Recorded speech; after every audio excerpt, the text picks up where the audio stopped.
What's up? Yeah, let's sing. Let's sing real quick. 3, 2, 1. Integrity. So we wear these Acta watches, and if you hit this button, the red light lights up, which tells you got a good battery. And I don't know why, but for the last 2 years when we wear these, hey Hopper, for the last 2 years when we wear these things, it just kind of brings us back into focus whenever we get a little distracted. So we did a lot of syncing when we were on this mission for no reason whatsoever. I have absolutely no idea what to say. This is 24 hours ago, the Earth was that big out the window and we were doing Mach 39, and here we are back at Ellington at home.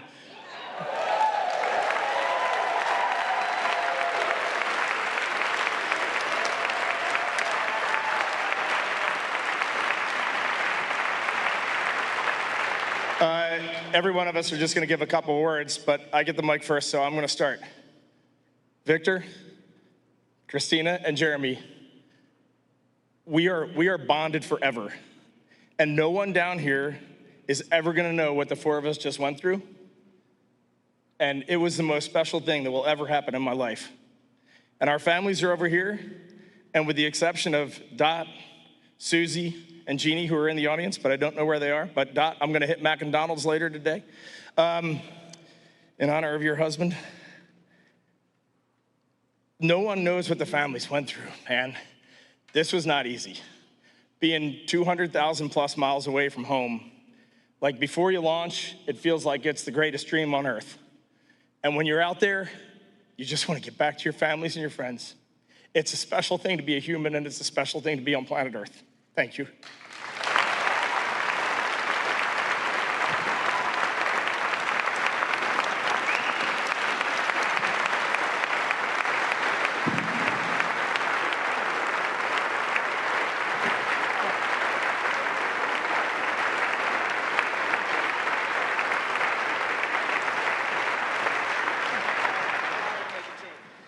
The only person who can follow that up is Victor Glover, so let's go.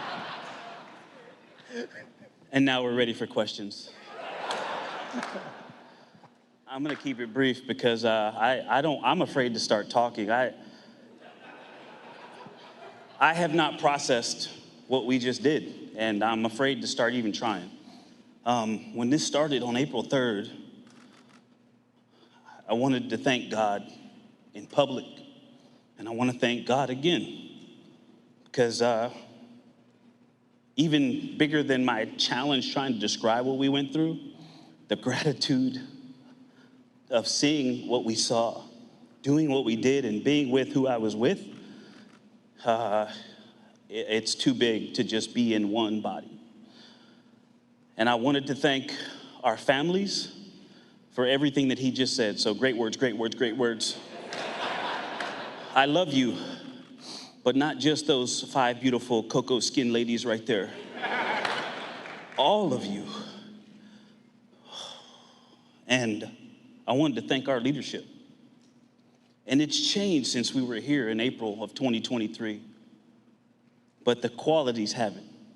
And we are fortunate to be in this agency at this time together. And so I'm gonna sit down. Thank you also to our air operations for this facility and for our ride home from San Diego. And I love you. Thank you.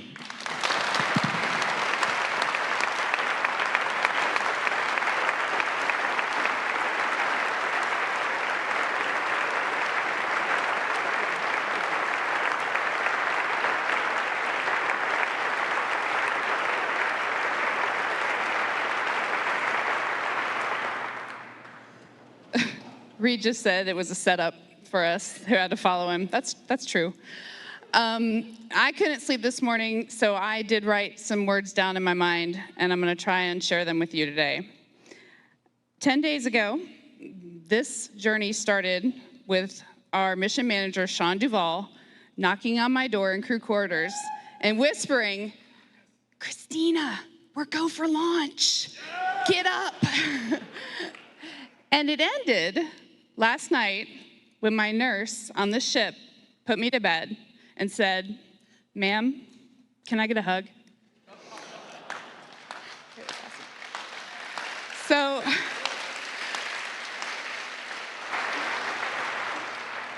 A lot has happened since then, but or between those two moments, but the start and the end were human moments here on Earth.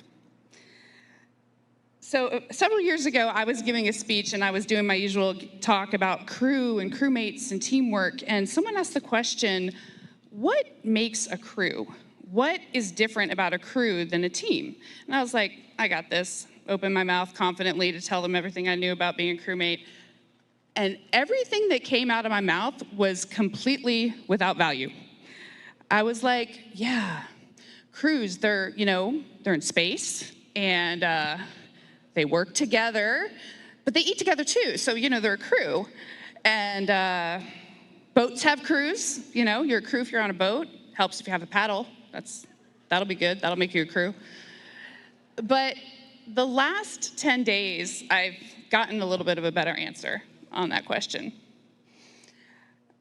A crew is people or, a group that is in it all the time, no matter what, that is stroking together every minute with the same purpose, that is willing to sacrifice silently for each other, that gives grace, that holds accountable.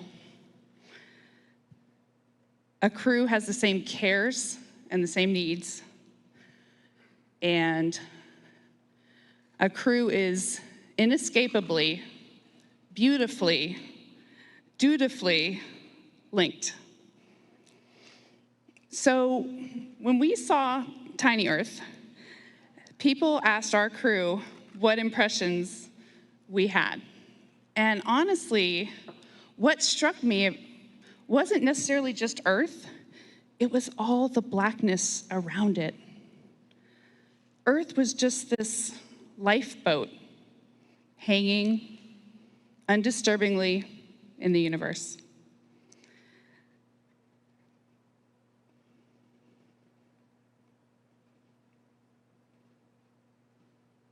Uh-oh. So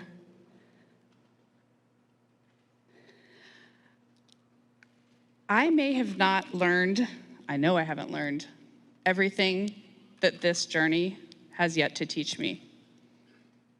But there's one new thing I know, and that is, planet Earth, you are a crew. Thank you.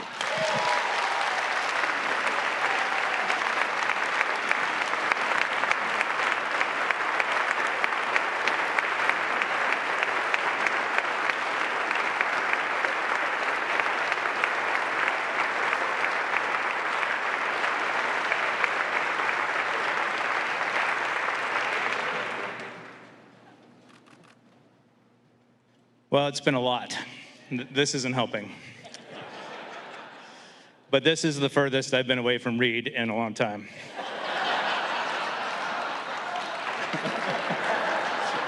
Thank you. All right, that's good. Thank you.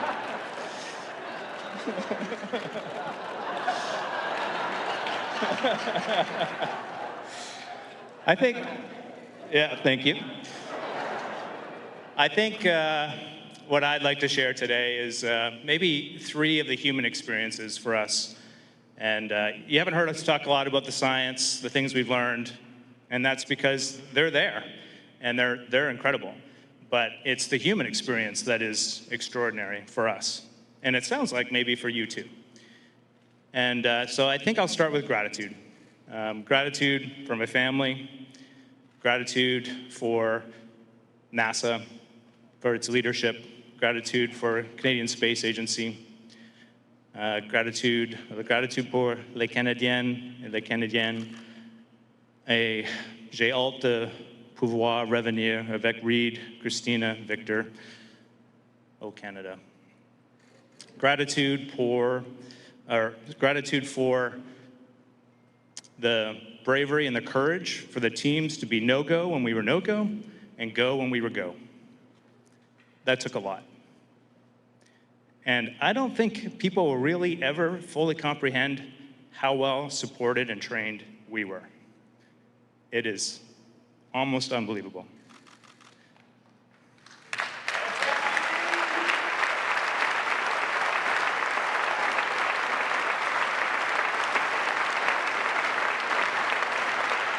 right, and as my daughter would say, I'll try and stay locked in here. Okay. The next one is joy. We have a term in our crew that we coined a long time ago, the joy train. And sounds like you saw a lot of joy up there. There was a lot of joy. We're not always on the joy train, this crew. There are many times we're not on the joy train, but we are committed to getting back on the joy train as soon as we can. And that is a useful life skill for any team trying to get something done. And the last one is, I need your help for this. Come on up here, guys. The last one is love. What you saw was a group of people who loved contributing, having meaningful contribution, and extracting joy out of that. And what we've been hearing is that was something special for you to witness. And the reason I had them form up here with me is because I would suggest to you that when you look up here, you're not looking at us. We are a mirror reflecting you. And if you like what you see, then just look a little deeper. This is you. Dude, come on.